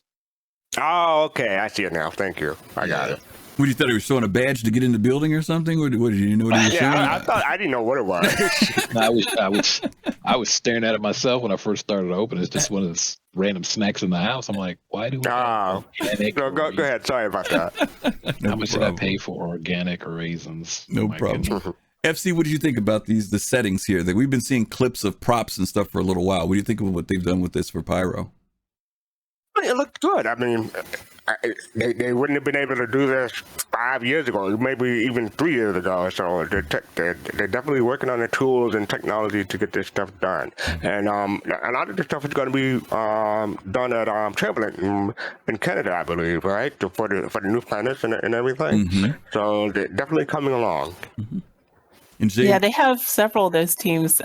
Turbulent in Montreal is just one of them. They also have a new EU team that does the landing zones and planetary stuff. So they have 3 teams total that work on systems. It's not just Montreal. Yeah. Jade, I was going to ask you, do you think that when we get this stuff that I know we've been talking about this implementation of Quanta, right? Yeah. And we know that we've just got our first steps into it this year, and it's being implemented now in 3.17. They've confirmed that to us to let us know that they're beginning to bring this in. And do you think this is kind of leading into this whole thing that when we get Pyro, the AI, as we saw here, she wanted to walk in one area and the AI raised his hand and said, no, you can't come back here. Do you think that AI will start becoming, we got the bartender now, become even more responsive now once we start getting to this point? Yes, and I believe on the roadmap, I wish Jake was here, but I believe on the roadmap, there was also a thing about like areas that are restricted that you are basically locked out of unless you have like the right reputation or, the right reputation. So that door back there might be something where if you had a higher reputation with them, you could pass. He wouldn't tell you to stop. You could pass through there and go into whatever was behind that door. So yeah, I do think that, as well as, Quanta making the whole goods trading of goods much more dynamic and having prices fluctuate. In a system like Pyro, where you don't have huge manufacturing like in Stanton, I expect that goods there will probably fetch a higher price than you would get for them in Stanton. So yeah, quantum's going to be a big part of, by the time, we get Pyro, whatever that is, I'm sure they will have expanded beyond where they are in 3.17 now. Okay. Griffin, before we move on, I just want to say that we talk about flight, landing, homestead, and the trading outpost, which is on here. You're missing one last thing, the shootout. So I'm gonna if I go to Pyro and go to a place like this, I'm gonna wind up with a T-shirt that said I went to Pyro and all I got was this lousy T-shirt and a bullet to the knee. Okay. Well, the shootout, it's interesting because when they did this demonstration, we didn't see anything like that happen. All we did see was the character land, walk around a little bit, was told that you can't come back here, but then she found another way to get into the homestead, into the back area. She went in and basically stole some information that was in a safe. And then there was one scenario that they showed us for when they were showing how to do hacking. They also showed us another scenario where she went to the trade post and wanted to get this artifact that popped up and basically shot up the place, right? And so nobody left alive. Yeah, nobody was left alive. Well, and I don't think she survived either, for that matter, on that particular one. But I am kind of curious to see how reputation is going to play out. What happens when, like, for example, evidently the reputation was good when she came in, but once she proceeded to steal the item, obviously her reputation went into the negatives. Reload, thank you so much for the resubscribe. Thank you. And King Canadian, thank you for the follow. So I am curious to see, if you decide to do some act like that, obviously you have to build up your reputation to even get there. Maybe the rumor was that this brand new artifact was there, right? So now you got to spend time just to be able to build up enough reputation. Because like Younique said, if your reputation ain't good, you ain't gonna even be able to put your ship down, So evidently, she knew that she had to have a certain reputation to get in. Once she got in, she was willing to sacrifice that reputation by killing the people that were there to get this particular artifact. So yeah, but right here, she doesn't have enough to get past that guard. Right, to get past the guard. Right, so she snuck around. Put a bullet in his face. Yeah, right. She went around. I think she went outside. She went back, and there was another entrance that she snuck in. In fact, she subdued somebody, and if you remember, she changed her clothes. And when she changed her clothes, that was what allowed her to go further in. So I'm really curious to see how things like that, changing your garments, reputation and everything, how we have to put those pieces together so that we can go further. Because, if you didn't know that if you go back there and knock somebody out and change their clothes, you could get further, you may say, I can't go any further, Yeah, it'll constant puzzle. Yes. That's what reputation brings. Absolutely. Okay. Very good stuff. Okay. Let's jump back for a second. And let's talk about something that we saw at CitizenCon last year that was tied to Pyro. Most of you all know that last year, we always look forward to when CitizenCon comes, that there's a piece that's done by Jax McCleary. And Jax McCleary this year didn't do like a video every day. It was like every other day. I think there were 4 videos that were put out all together. But in the final video, with the Misk Odyssey coming out, he goes with Jimmy. And we're going to see this in the video, talks to Jimmy about exploration and what it means to explore. So let's take a quick look at that video, and then we're going to come back and talk about, I'm going to present a question to the panel, and then we'll go with it from there. Dare to fly. I think I still need to do some serious soul searching, Jimmy.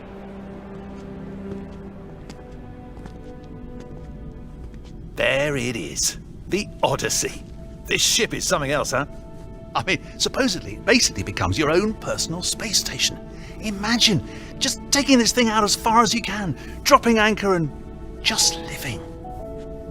I mean, that's it, Jimmy. The Whitleys just got their hands on an Odyssey prototype. I'm sure they wouldn't mind if I borrowed it, for a little sabbatical someplace. I don't know, like the Pyro system.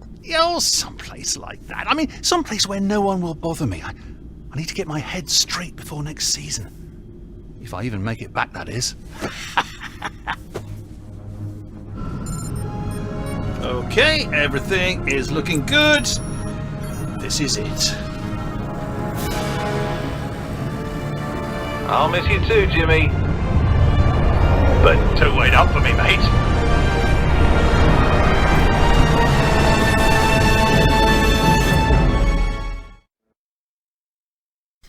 Okay, so here's the question I want to ask the panel. I'll start with Younique, and then I'll go to Jade, and then I'll go to Fast Cart.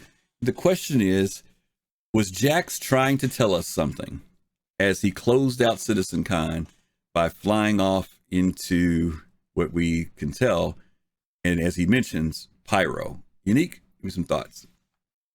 He's trying to tell you two things. The first is, I stole this ship. Know what I was going to say. Okay. And the second one is, he knows the secret identity of Jimmy, and I think it's Chris Roberts when he comes back. That would be funny. Wouldn't that be amazing if they pulled that helmet off and it was Chris Roberts? That would be hilarious. That's the best. That would be too good. That would be too good. Best April Fool's joke ever. That would be very. So yeah, I try to say that, hey, you know, Pyro's coming soon. Be on the lookout. And yeah, he definitely stole that ship though. Okay. Somebody's sound is buzzing out there. It might have been Younique. Younique, you moved, so it's static in your audio. Let me go to Jade next. Let's see. I have to meet him. Yeah, you got something got moved. Try again, Younique. Are you wireless? There you go. There you go. Soul Citizens was just hit by one of those X-Class flares. Yeah, the flares. Yeah, the flare. I was thinking the flare messed us up. The flare.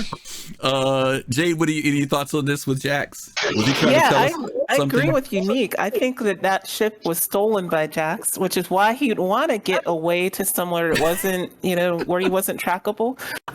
If I were him, I would definitely, try and get myself to one of the moons of Pyro 5, the big gas giant. It's a lot harder, we've seen in sci-fi, to find people down on some random moon of a gas giant. So yeah, I do think that CIG was trying to tell us this is the beginning of the road to Pyro. They didn't coin it in that moment, but that, I think, began the road to Pyro. Okay. FC, what about you? Yeah, I agree. I gotta agree with Younique. He stole my joke. I was gonna say that he stole the ship, but I was gonna say that he was able to get a brand new ship for without much black, because he had that much pull. But I mean, he was able to. Look, it's just a hologram sitting in there, but he was able to get a physical ship, prototype or whatever, and fly it to the wormhole or the quantum gate. And I think that the message that they're trying to send was Pyro is soon, TM. Yeah. And you have to have the TM on that soon. Okay. He did go through a midlife crisis during that last, thing. So maybe he decided that, it was time to rebel and steal a ship. I'm gonna go all out and say that a year ago in November, where's the static coming from? You're still good having audio trouble. Yeah, Younique, it's coming through your mic, whatever it is. Okay, there we go. I will say this. My prediction is Jax will be back at CitizenCon and take us to Pyro.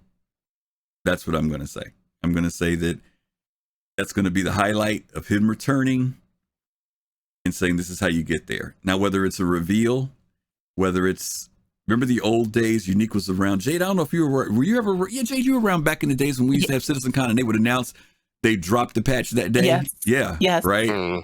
Imagine if they did that at CitizenCon this year, right? And you can go to Pyro today. I mean, that would be amazing. But I do believe he'll come back. It was always that one last thing at the end. Yeah, the one last thing. Yeah, the one last thing. Yeah. Didn't Jared do it at the last one where he's like 30K? Well, right. Well, they did it one year and everybody left. They stopped watching CitizenCon to go load the game. I think that's going to be the thing, that when he is going to come back at CitizenCon and show us the way to Pyro, whether it's the fact that he shows us what he saw or whether or not they let us know that Pyro will be available in, 4.0 next quarter, something like that. Younique, your audio is totally gone. Yeah, we're not hearing you. Not hearing you. Yeah. I don't know what's going on. You got the You're extended fine antenna? for Or you a got the moment, extended then- antenna? Hang on, Fast Cart. You got the extended antenna that comes out? Yeah, it's shorting out for some reason. Yeah. Nope. Okay, we lost Younique's audio. Rats. Forgot what I was gonna say. Oh. Okay, I think I just made my prediction. He's gonna see if he can get some other audio running here while he's doing that. Yeah, anyway, that's my prediction that Jax is gonna lead us back. Any other thoughts? And that's a reasonable prediction. I think that's what TIG was hoping for at the end of CitizenCon last year. I don't know if that's going to be feasible, or I don't know if they're going to make the deadline unless they like push CitizenCon back, which I don't see them doing. But well, yeah, I don't think they wanted to do it last year. All I'm saying is that I don't think they would have put this out if they didn't know that they could have Pyro ready by next CitizenCon. You know what I'm saying? Because this is Jax is too much of a, you know what I mean? He's too much of a fixture of CitizenCon, right? And to be honest with you, we can't even have CitizenCon without Jax now because he's the staple every year. So if he doesn't come back, there's some real issues there, as far as I'm concerned. You know, so I think us seeing him leave for a year and come back next year gives some time for some story. You know, whether it's just the fact that he tells us what he saw, or if it's the fact that he announces that Pyro I've been able to go in and you can go there too, kind of thing, which would be very cool. I know I'm putting my neck on the line, y'all. I know that, but that's not really. But okay. You have optimism that a few of us don't have. Put it that way. Oh wow! I'm like echoing. Hang on a second, Jade. Younique, you're looping through with something. I don't know if you got speakers on or something, Yeah, when we're talking, it's coming through. Yeah, I don't know what that is. It's looping like that. His sound was fine for a while, then he got up and moved. I was going to say, this may be very controversial, but I kind of hope that you're right, Griff. But I hope what happens is that he gets to Pyro and he starts like a farm on Pyro 3, and we don't see him come back. Oh, but there's something else new. Like I want a new personality for those. For IAE, because I think I think they kind of hit it. They kind of done everything they could do with Jax in a lot of ways. I agree. Well, can I definitely they could definitely like the end of a storyline for Jax, and it might have someone new. I can see that. Where he rides off into the sunset that way. But let me give you my part 2 that I wasn't going to say till later, Jade. But since you raised the bar, I'm going to raise the bar on you a little bit. Okay. Not only is he going to come back and say this is the way to go to Pyro, the Misk Odyssey is going to be up for sale and ready then too. Ooh. Oh my goodness! How you like See, this apples? Is how the hype gets started, Griff. I'm going to blame you. I know we start rumors. We start rumors on this show all the time. Right, I know we start rumors on this show all the time. But I'm trying to look at it from the business marketing, side of it. I'm not saying that it will, but I'm saying imagine if they do though. If they were to do that, if they brought Jax back. Jax comes back and Odysseys are available and you can go to Pyro. Oh my God. Imagine what would happen. It would be the biggest fundraising month they had ever. It would be stupid, right? It would be stupid. So y'all call me stupid. All right. Don't call CIG stupid, but that's what I'm not calling you stupid. I hope you're right, but I know that you're wrong. Fair enough. Younique, are you back? I see you sitting here. She's still. Yeah, there we go. We got you. I don't know. I just changed my audio. Okay, you're good. Okay. You're good. So was there something you were going to share? Oh, I was saying, what if Jax was selling the jump map? Ooh. How about that? The first map ever in the game to be sold. That would be interesting. But I like your twist on the Yeah, well, we can always dream, right? Yep. Okay, very cool. Do we have any questions in the Q&A? We don't have any questions in the Q&A, which I'm really surprised about. Yeah, click on the clip, folks, and use the token to ask a question. Yeah, if you have any questions. If you don't have any questions, that's fine. I was trying to say, was there anything else about Pyro that we wanted to talk about? Is there anything that you guys want to share or that we haven't talked about Pyro? Yeah, I think the big sleeper of Pyro, the Pyro system, is going to be Pyro 4. I'm sorry, Pyro 5. Yeah. The massive gas giant, and they showed us. Oh, I wish I it's had with the moons, like, right? Yeah, I wish I had the link to the video, but they showed us the moons of it. I can go back to it. Yeah, it's going to be, I think, a good place for people that want to go out and do mining. Because everybody's going to be attracted to Ruin Station. They're going to be attracted to, obviously Pyro 3. But I think, if you're one of those people that just wants to get away from it all, go out with your prospector or with your crew and your mole and do some surface mining. I think those moons might be... those moons might be, the place that you want to be, because like Sherry said, even though it's been, mostly mined, it hasn't been completely. And there's things that they probably missed in their survey. So, yeah, go back, find out. Yeah, it's good stuff. Fishing. I want to find some fishing spots. You're going to go to Pyro for fishing? Yep. Yeah, good luck on that. Oh my God. Yeah, I was gonna say, I don't know pretty about bold. that, buddy. Reel in some lava fish. Some lava fish. They're already cooked, man. Some lava fish. Are they going to be spicy or just hot temperature-wise? That's funny. No. Lava fish. All right, we do have a couple of questions, so why don't we go ahead and cover those? One of them is a question that came in from O'Lefty. And his question was, what ship will you be taking into Pyro first and why? Let me go with Fast Card on this one first. FC, what ship are you going to take into Pyro and why? Yeah, I don't know if I'm going to take my own ship. I'll probably fly on someone else's ship that's really well armored and really protected and within a good sized fleet. So whatever ship someone else will let me on, I'll probably take. If it was just me, I would take something cheap like an Aurora, something disposable. Something I don't want to lose. Okay, Jade, how about you? What's going to be your ship that you're going to take the first time you go to Pyro? Well, I'm going to definitely be looking at fuel economy. Okay. Yeah. So, because, you could take that Aurora into Pyro, but I hope you have a friend with a Starfare. I have one, but yeah. Right. So I'd probably want to take like a 600i Explorer or maybe a Carrack with a crew. Or hey, make some money. Go take a Starfare with a crew and try your luck. If you want to live on the dangerous side, make some money. Okay. Younique, how about you? Any ship in mind that you'd go in the first time you go to Pyro? I'm probably gonna borrow your 8-man jump. What? He said he'll probably borrow my 890 jump. Oh, okay. Borrow that thing for a little bit. Yeah, I don't think that's gonna happen, my friend. I don't think. The jump map. Oh my God! Well, Younique, you don't have to just borrow. You can take it without asking, and then ask for forgiveness later when it gets blown up. You gotta kind of balance it too. Like I saw the jump holes had certain max size of the ships. Yeah. You know what kind of ship you can take in there yet? The size.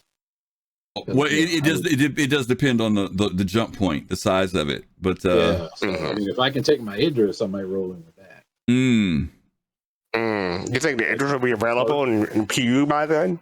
I don't know. It needs to be available by the time I jump into Pyro.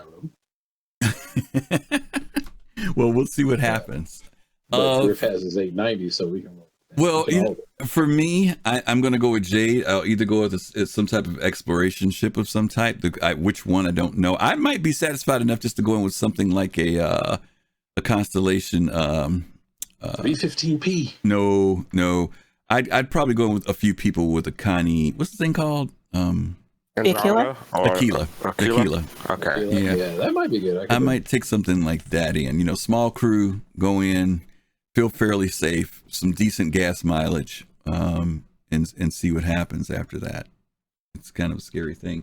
Maybe the MISC. Which one? Missile launcher. Oh yeah, somebody else mentioned that in chat. The freelancer take the freelancer miss. Some people said that. Oh, freelancer miss. Yeah, the miss. Added missiles on it. Yeah. Secondary set of missiles. The miss or the DUR. Yeah, the DUR is another one. Yeah, guys, and we are looking for the reworking on the rest of those freelancers. So a lot of placeholders and stuff in there that they haven't gotten those ships done yet. So we'll see how that goes. Okay. Well, that was the only question we had. Evidently, people are pretty satisfied with what we shared with them. There's a lot of information out there with Pyro, but hopefully what we did share with you guys was helpful. And hopefully the videos that we showed you kind of bring some things back to remembrance for those of you who saw it at CitizenCon last year. And for those of you who maybe never saw the footage that they've shown us, we tried to compile it all. At the very end of the show tonight, before we leave out, we're going to show another video. But before we get to that, we want to cover a couple of things. One of them is we had our virtual bar citizen, our first one for 2020 on yesterday. Fast Cart, why don't you talk a little bit about the bar citizen? Yeah, we had a lot of fun. It was 9 hours. We started around 4 p.m. Eastern and we ended at around 1 a.m. Eastern. That's the picture that Griffin spliced together with all our pictures. Wait a minute. Why would you sit there and tell everybody that it's a picture that I spliced together? You gave away all the magic. You told me to talk about it. I'm talking about it. Don't talk about my mechanics. Don't talk about my mechanics of putting it together.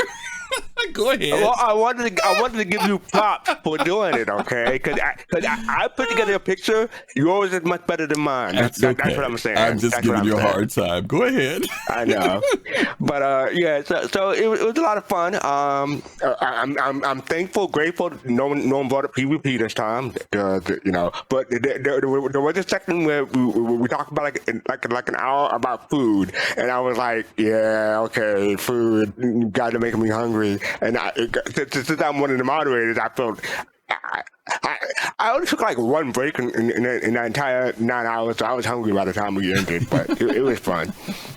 Yeah, it was a lot of fun and a lot of good information from some of the people from CIG that showed up. So yeah. I want to thank Xylo or Tyler Wickton, Jake Acapella, Jake Bradley, and Disco Lando, Jared Huckabee for stopping by, and probably if there were other CIG types who stopped by that I missed. Thank you all too. But it was a lot of fun. Yeah. And thank you Xylo for allowing us to give away 2 whole A's. So that's another reason to drop by these events, because you may be able to pick up a shiny ship.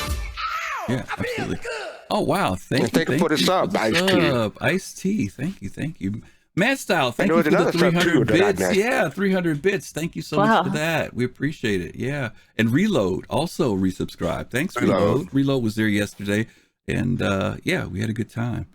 We're thinking about another bar citizen after Invictus, so stay tuned for details. Yeah, absolutely. Let's see. We are going to do our giveaway. We told you guys at the beginning that we were going to be giving away a hull C, and so we are going to get ready to do that now. Let's see. We're going to make the secret phrase. Let's see. What do we want to make this middle name? Ready to go. What is it going to be? Younique's middle name. Younique's middle name. No, nobody's going to remember Younique's middle name. That's not going to work. Nobody even knows it. I know. Guys, we're going to do, the word is going to be !hull C. One word, !hull C. Put that into the chat if you are interested in a hull C. While they're doing that, let me look up what this, I don't know what the insurance is on this thing. So it's not with LTI. I could probably make a LTI whole C. I said that, but you can make one. That I think so. I'll check after the show. Yeah, it might. Okay, all right. I tell you what, gang. Here's the deal. If FC's able to build one through CCU, we'll give you the LTI version of it. Okay, that much I can tell you. If for some reason he can't, then the version we're going to give you, and forgive me because I didn't log into my account earlier so I could remember what this thing was. I guarantee it'll have less than that. Old and crate. Yeah, it'll be less than LTI. But you will get a free ride on Griff's 890 jump. Oh my God! Don't tell them. Don't tell them that. Don't tell them that. When I take it into Pyro, you can come with me. Oh God, here we go. All right, we got a lot of stuff. Ooh, we got a lot of stuff over here. Okay, this one has 4 years of insurance. 4 years. So you have 4 years to make your money. No, it's not bad when it's free. 4 years of insurance, okay? And if we can, slightly less time than it took to make the game. Yes, but if we can do the LTI one, we will send you guys the LTI one. So just kind of don't hold our word to it. If we don't have it in LTI, 4 years, then it'll be the 4 year. 4 years and forever. There you go, something like that. Okay. Something. All right. So if everybody's in, hopefully you guys are all in. Once again, exclamation point Hull C.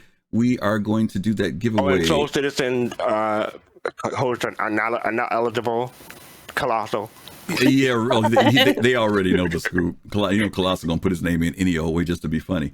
All right, so here we go, gang. We're gonna do it on the countdown. 5, 4, 3, 2, and 1.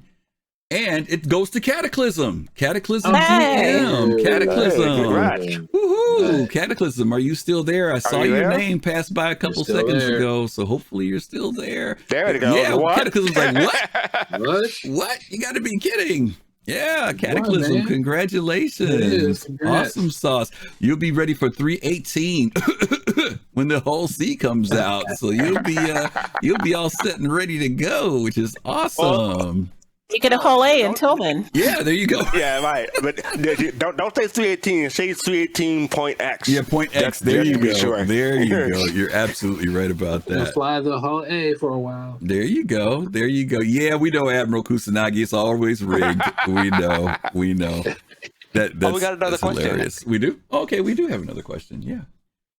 It says, what are your thoughts on resource management feature that includes managing outpost resources and any potential gameplay in Pyro? That's from Abyss. 1 in, 1 4 in, 14 in, 1 in, 14 in. Hold on. Abyssian. Got it. Thank you. Abyssian. Okay. Anybody got any thoughts on that? What are your thoughts on resource management features that include managing outposts resources? No, it took me all my brain processing power to figure out Abyssinian's name. So yeah, I had to start spelling after I read it. I went over the numbers. Okay, they're trying to tell us something. We can't they're trying to give us something cryptic. Numbers for letter things. Yeah. No, the resource. Go ahead. Go ahead. No, go ahead. Well, Younique, you go ahead. Oh, I think it falls under logistics, right? So, I mean, you're going to have to, anything you don't have, fuel and food, if you can't grow it or until you can grow it, you're going to have that logistical chain. Mm-hmm. Like any sort of military, you got to have a schedule, bring it in, the risk of it getting jacked by some pirates somewhere along the line, random explosions on ships, so random cost of fuel, stuff like that. So you either have to be able to get it local or have it shipped in to build shelters, survive, move around, continue to explore, stuff like that. Defend yourself. Every time you burn a missile, you're going to have to replace it. Okay. So that should be a fun part of the game. Okay. FC, what about you? What were you going to say? I just was going to make a bad joke. You can just, you know what I mean? I'm looking forward to resource management logistically, like Younique said, but I think between now and then, resource management is going to change like a lot, because they're not going to drill down and have like an official version of what's going to be in game for a while. So it's to be seen, put it that way. Okay. Jay? Yes. So if you go to an outpost currently in Stanton, there's a place for a power cell. And I know that CIG at one point mentioned that, that'll be something that will have to be replenished. Those will be consumables that maybe you have to deliver one and, restore power in it. So I know that we'll have a much more extensive resource management on board ships probably before we have them for outposts. But I expect for outposts, it'll be something really simple like, okay, your outpost is run out of power. You need to go get X number of power cells to power it up, or you need to have them in storage somewhere on your outpost to keep it powered. And then I think it'll probably go into things like, water, because, if you have water, you can electrolyze it. Now you have fuel and you have air. So then, the fuel will be used to power your outpost. The water will you'll have drinkable water right there at your outpost. Stuff like that. I think that's kind of what I'm looking for. My hopes for resource management. CIG may have other ideas. We just don't know yet for outposts. I think that the hints that we've seen have been what we've seen come from the prop team, We've seen, as you mentioned, reactors, generators, solar panels, water tanks. We've seen all those things being built out. And as we always say on this show, Chris Roberts is notorious for, if he puts something in the game, for the most part, he wants to have purpose, and it's not just set decoration. So like Jade was just saying, those things such as water, whether you're located near a source of water. Krakazad, thank you so much as always. Thank you. And Buster Nation and Chris Dyan, thank you also for the follows. I think that those things are going to be utilized, and we might find out that this may become the reason for these other types of ships that we have that are transport. I mean, we've been so focused on trade and dealing with things like boxes and minerals, but what happens when you need to take that Starfarer to deliver water, or you need to take it to deliver some type of agricultural needs, or natural things for such as, gas and things like that? We don't know. But I think that the fact that they're building those things, and we've seen them structure them at the homesteads and outposts, means that, as the question was about, what do you need to be able to manage? I think those, just like you think about those things when you're boarding your ship, you're going to be thinking about those same things at your homestead. So hopefully that's the direction we will see them go. Okay. A lot of people think that if you have a Pioneer, you can just build a homestead and you're good to go. But no, there's going to be a lot more to put into it after you finish building. Yeah. Yeah, and we have those comp boards that we find in loot, boxes or loot crates or whatever now. Maybe those will be something that you also need in order to power the computers that keep your outposts running. So there's things that are already in the game that can kind of point towards where they might go with it. So I'm looking forward to it. That's good stuff. Yeah. Shimpasta asked a quick question. Shimpasta, I'm going to answer this real quick for you. It says, when a user bed logs on a ship, will the ship run out of resources such as air? The answer to that is no. What CIG has told us is that ships will be spec'd out to be able to provide a certain amount of oxygen for a certain amount of people for the ship. So in other words, if they tell you that it has a max crew of 4, then that means that for oxygen's sake in this life support systems of the ship, it can accommodate that. If you decide to put 10 on the ship, then over time, that oxygen will start to become carbon monoxide or carbon dioxide, and you will run out of oxygen eventually.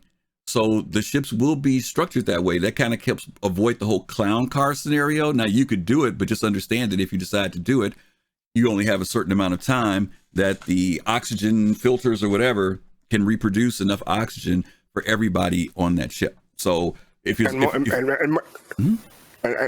on that, they also say life support system will degrade over time. So even though you have a ship that's designed for 4 people, if you haven't performed maintenance on the filters and scrubbers and what have you, it still may not be able to support you. So you got to make sure all your maintenance is up to date. Or you could have something as simple as a system failure. Go ahead, Younique. Yeah. No, that's what I'm saying. That's part of logistics, right? On your ship, how old is my ship? Yeah. Where can I get parts at next time? Yep. And for those of you who may not have looked at, now I know we're talking about Pyro, but I do want to kind of spin on this just a little bit. Some of you may have not seen the patch notes, but now, as you may know, you can take components and put them on your ship now. They are physicalized. You can actually take quantum drives or whatever and store them on your ship and move them around.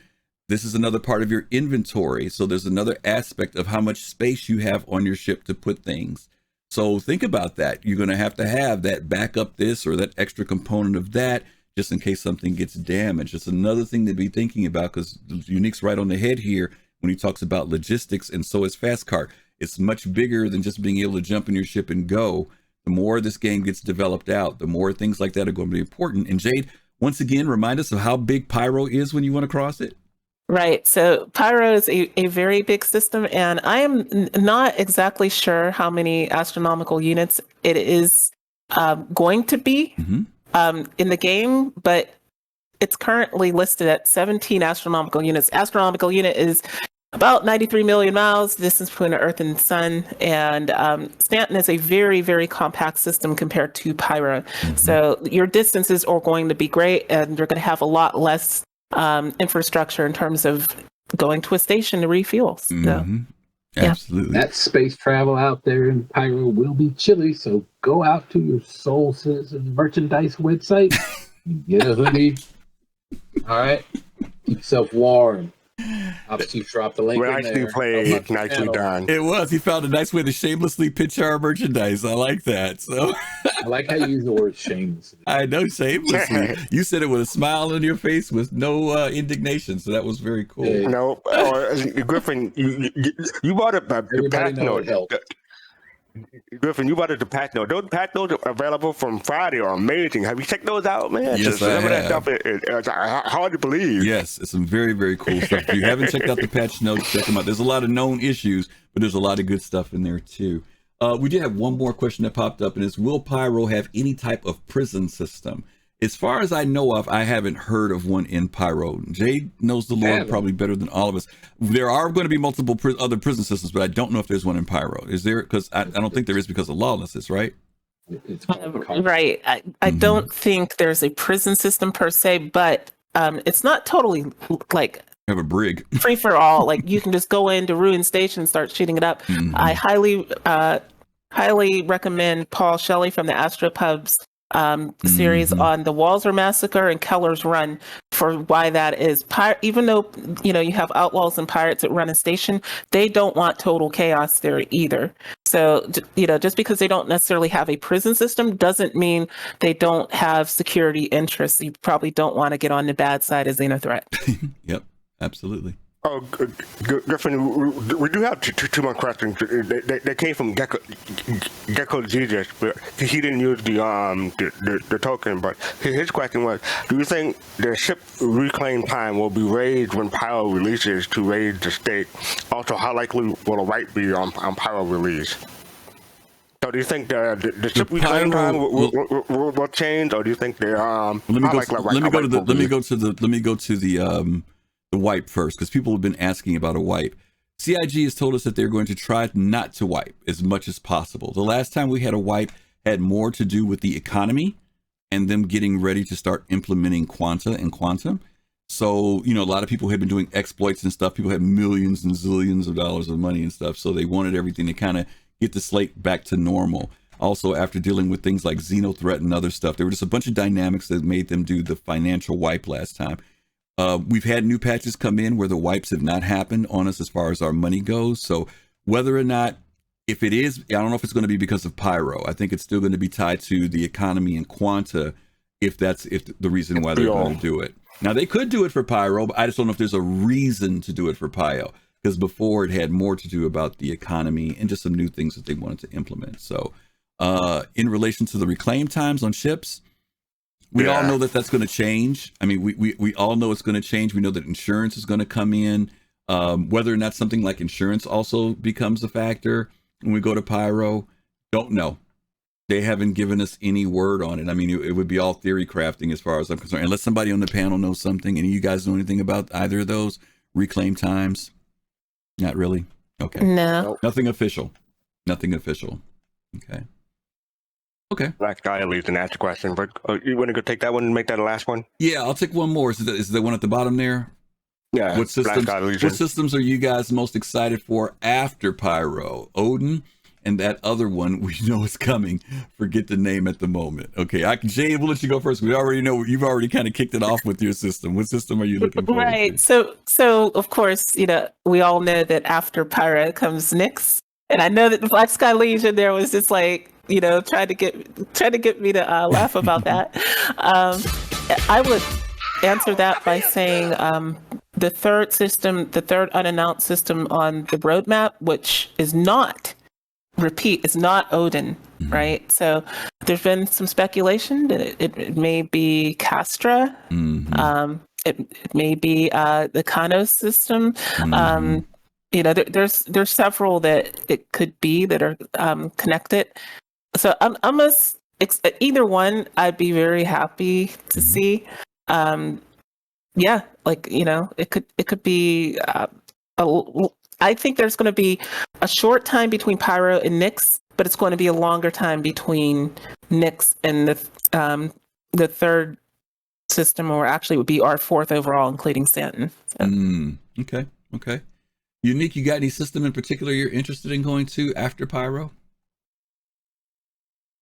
Some place where I can shoot him in the face. You may have to talk up just a little bit. Your mic's not picking up very well. Just one more time. No. Sorry, I just want to shoot a Vandul in the face. Give me a system where I can reach. Oh, okay. Vega is what you want. Yeah, Vega's where I want to be. Okay, fair enough. Want to dance. Fast Cart, what about you? Terror, like I said, I'm a city boy, and Terror is the home of humanity at the moment. I was looking forward to Soul and Earth and stuff like that, but mostly Terror, because I want to be in the room where it happens. Okay, fair enough. I'm still interested in Goss. Terra, I'm interested in as well. The one that's not connected is what's the spooky one, Jade? You talking about Hades? Hades, yes. Yeah. Hades is another interesting one. They got zombies? They got something out there. They got a blue man that disappears, right? Yep. Spooky place. So that would be the one that I'd be looking at. Mm-hmm. One more is Kamsa, because they had a black hole. I think that'd be visually pleasing to see that. That'd be interesting. Yeah, that would be interesting. Oh, yeah. Starjump says Magnus. Yeah, where Drake is. Yeah, awesome. I want Oratani because there's no jump point that goes to it, so they could announce it, and we'd never, ever have a way to get to it. No, Jade. You know someone is gonna slow boat it all the way over there. Right. Someone's going to do that. Scam confirmed. That's funny. Rakazai, thank you for that 1 month subscription that you gave to Younique, which is great. Yeah. Thank you. And also thank you for the Patreon donation. I'm sorry the name didn't pop up, but thank you for giving us the Patreon donation. Let's jump into something else here. Sir Fun, thank you for the follow. Fun, thank you for the follow. I want to take a quick break. As we mentioned to you guys earlier, this is our 100th episode. And even though we do these shows each week, we could not do these shows without the talented people that are here every week that bring all this great information to you.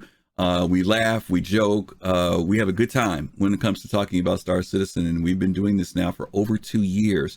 And so thank you. We couldn't do it without you and your dedication and the fact that you guys have supported us, whether it's Citizen Shenanigans. I don't want to start naming names because I'll forget somebody, but there's so many of you that I know you guys retweet and send out the stuff diligently, faithfully. I mean, when I retweet, when I tweet a couple seconds later, I see you guys are retweeting.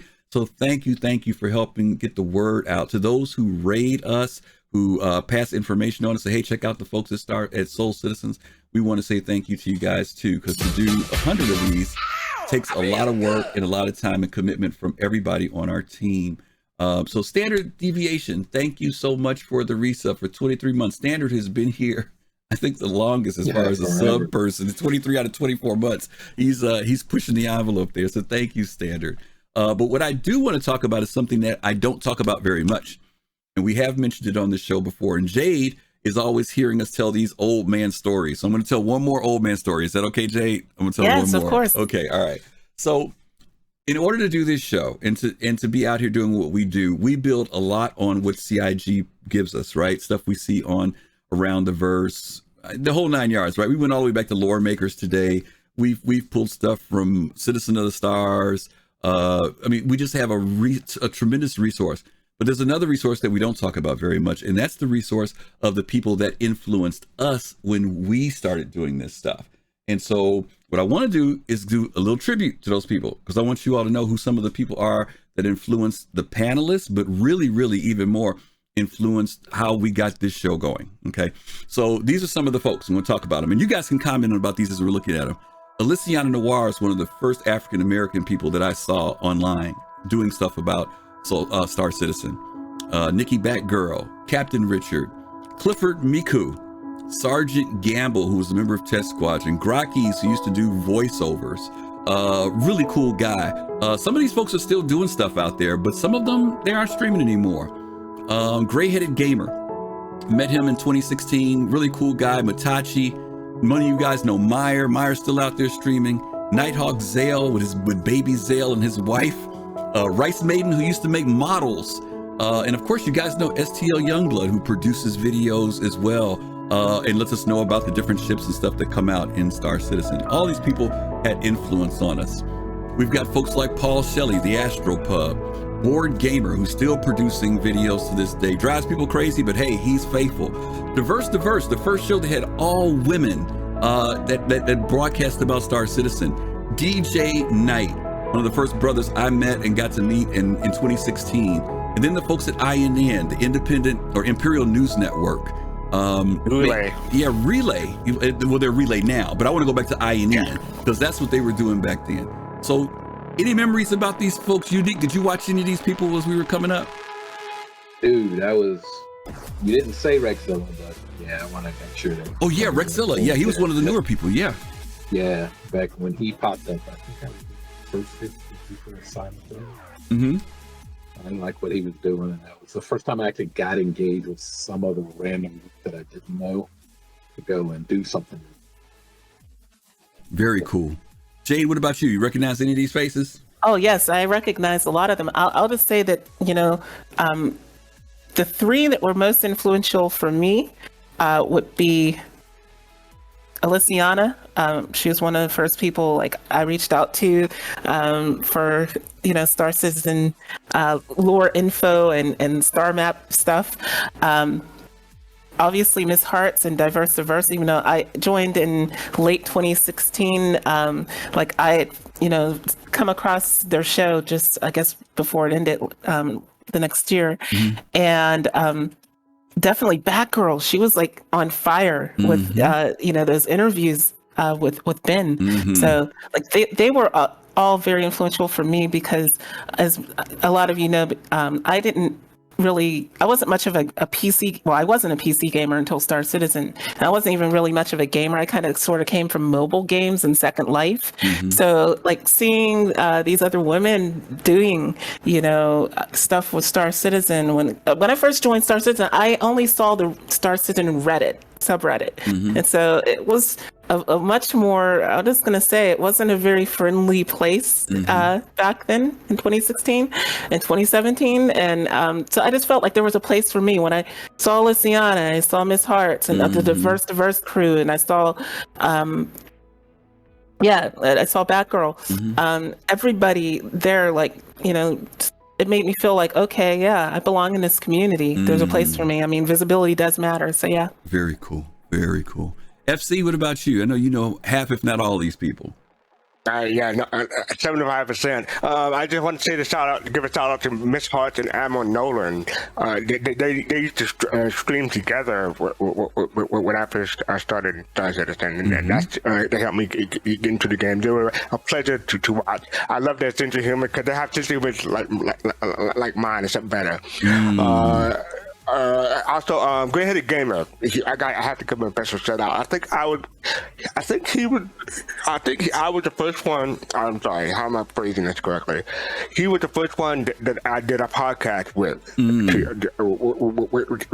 a different streamer. I want to believe. Yeah. Also, got to give a shout out to the Base Radio. They were the first music radio station that was for Star Citizen. So I got to give them a shout out. Now I used to be on there. So Ammo Nolan, Miss Hart, the Base Radio, and Grey-Headed Gamer, and Relay INN. Thank you. Yeah, no problem. Yeah. I mean, we just want to kind of reflect back on that. And I do want to take a second to say thank you to all of them, because they were kind of the folks that trailblazed all this and went through a lot of those rough years. For those of you who remember what the rough years were, and we have built our show based on watching them, learning from them, and hopefully created our own thing that builds and supports this community. Let me give a shout out to Citizen Shenanigans, who gave out 5 community subs, and to Lefty of Test Squadron, Test Squadron, Best Squadron, my org, who gave out 10 community subs. So thank you guys for helping us and supporting us today on this 100th episode of Soul Citizens. We really appreciate that. Thank you guys. Cosmic Trader. You know what, guys? I could name everybody, but I kind of kept it limited to those who were content creators. I know people said, you guys didn't mention Montoya. I know Montoya is my fearless leader, but Montoya was not cutting videos as a content creator back in the day. He started doing it much later, and he's still around. But I really want to talk about the people who were really strong influences from the community standpoint. So I'm not ignoring those people. There are even more people I could have named. This thing would have went on forever and ever to make that video. But I just wanted to recognize some of the folks, because Fastcart mentioned Miss Hearts. There's so many people we could continue to name, but we just want to give a shout out to some people. Agent 1213, thank you so much for the 5 community subs. And Vintage Input, thank you for that follow as well. Thank you guys so much. As you guys know, everything that you guys do for us here financially gets turned right back around, goes back to the community, which is why we're able to do the giveaways and things that we do. So thank you guys for that so much. Let's go ahead and move on because we're about to wrap up the show. I got to let Younique go to bed because I told him he was going to be going to bed right now. So I want to stick on through this. One of the things we want to do is that we want to say a happy birthday to somebody. This week, we celebrated the birthday of Ops Chief. We've been beating him to death about his birthday all week. We said it Thursday, we said it yesterday. And Ops Chief, you are here today, so we're saying happy birthday to you. Once again, Ops Chief is one of our moderators along with Admiral Kusanagi, and we did not want to let his birthday go by. So you all give a shout out to Ops Chief. Tell him happy birthday because he's happy a birthday, really Ops cool Chief. guy. Really cool guy. Ops Chief. Birthday, Ops Chief. Absolutely. Okay, FC, why don't you go ahead and kind of let's talk about what we got coming up next, and we can get ready to blow this joint. How's that? Well, up next, on Thursday, we have a little show called Soul Talk. It occurs at 10 p.m. Eastern, 2 a.m. UTC, where we talk about what's going on in the community during that week. Mostly ISC and Star Citizen Live and stuff like that. Oh, this week Star Citizen Live. If you haven't checked out yesterday, Friday Star Citizen Live, please check that out. It's hilarious. It's funny. But it should be a fun show, and I believe it will be a fun show. So check us out on Thursday at 10 p.m. Eastern, 2 a.m. UTC. And where are they supposed to find us now? On YouTube. Yes, not Twitch. YouTube.com/SoulCitizen. Sorry, thank you. Okay. Yes, absolutely. Cataclysm, I'm pretty sure that it did. Give me 2 seconds. Yes, it did. I got you, buddy. Thank you. And don't forget to like and subscribe our YouTube channel. Yes. Thank you, Jay. Thank you for that plug. We also started a new show as of yesterday, guys. We started a new show called Soul Voices, where we talk about we take community topics that we pull from Spectrum and from Reddit and from the gaming industry, and we talk about them, and we have a good time. We had a great conversation yesterday. We had some featured special guests that were on there as well. Our featured guest was G-Lock and Blackjack, aka Idris K. So if you guys haven't watched that, go to our YouTube channel and check it out. The videos there's our premiere episode, but that'll be on Saturdays at 1 p.m. Eastern time, and you get to come in and talk with us. You know, when we do it on Thursdays, it's more of a group conversation with a group of us who kind of share our thoughts from the community. But on Saturday, it's a one-on-one. You get to talk with whoever the hosts are for that day and present your question and kind of have a more personalized conversation about a topic. So if you're not doing anything yes. And I want to thank Mac. I'm not going to say his full name. I want to thank Mac and Merchant Man for stopping by on Soul Voices yesterday. They were a lot of fun. And a whole bunch of people that I met. We had quite a few people who popped on yesterday. So thank you guys. CC Creator. There were a whole bunch of people that stopped by yesterday. So thank you guys for being with us yesterday to help us kick that premiere episode off. We had a lot of fun. But again, that's on Saturday. So if you're in the UK or if you're on the other side of the globe, that show is much easier to watch than we know this show is on Sunday night. So we hope you guys can join us for that. And Younique, or Jade, who's got the last one? I think it's Younique, right? What's the last thing we got for next week? Next one. Yep. You got something for next one? Yeah, the show. Yeah, right there in the middle of the screen. You mind if I take it? He forgot. Go ahead, Jade. Yeah, firepower. He's falling asleep already. Go ahead, We're losing him. Firepower is all about every ship that is larger than the Idris, so don't miss that because none of these fools have any of those ships. No, that's not true. That's not true. Where'd you steal it, Jax? Yeah, we didn't steal it. Yeah, but it is for every ship that's bigger than the Idris, as Younique said. So we're going to be talking about not only UEE ships, but also Vandal ships. So we're going to be talking about King ships, Pegasus, all that good stuff next week. So hopefully you guys can join us. Star Jump, I need to talk to you, brother. I need to talk to you because you're on my brain for that show next week if you're interested and if you're available. So let's talk about it later if you're available. Because that would be really great because we really want to kind of dip into that a little bit. And I think we'll have a good time with that. So that's basically it. As you guys know, when we normally close out the show, we close off and then we kind of just launch you guys off into a raid into somebody's channel. But before we are going to still do that, but what we do want to do is close you out with a more extensive video of Pyro. We didn't show you everything. This video shows you everything that we've been able to see from CIG about Pyro. So we hope you can just kind of chill out, relax, and enjoy it. And while you're watching it, we're going to send the raid off to Cooper in a box. That's who Admiral Kusanagi has given me. So we're going to send off to him. Okay. Yeah, I think that's it. There is no link for that tribute video, Ops Chief, because that was a video I made myself. So that's why it's not on YouTube or anything. So yeah, thank you guys for being here tonight. Thank you again for helping us celebrate our 100th episode. And as always, we're going to tell you guys peace, love, and soul. Be safe, take care of yourself, and enjoy the video. We'll see you soon.